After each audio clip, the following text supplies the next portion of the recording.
Dell updated its premium ultra-portable XPS 13 toward the end of 2017, but that's not stopping the PC maker from overhauling it for 2018.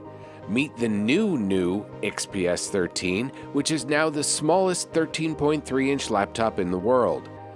Dell says it also has the longest battery life at nearly 20 hours and is the most powerful of any 13-inch laptop in its class. It still comes in CNC machined aluminum and platinum silver with carbon fiber composite palm rests in black, but it's joined by a new rose gold model with alpine white woven glass fiber palm rests. And if you don't care about the palm rests, the other materials are nice and strong but keep the weight down to about 2.7 pounds or 1.2 kilograms with or without a touchscreen, and with its slim bezels you're staring at almost nothing but screen, which you can get in Full HD or 4K Ultra HD, both with a brightness up to 400 nits. The webcam is still at the bottom, but at least it's centered now, and you can get it with a fingerprint reader built into the power button for fast sign-ins.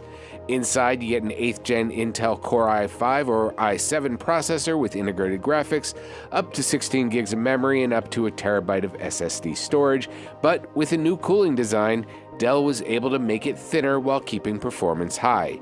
You do lose full-size USB ports in favor of dual Thunderbolt 3 USB-C ports, but that's the price you pay for getting something this skinny. The new Dell XPS 13 will be available this month starting at $1,000.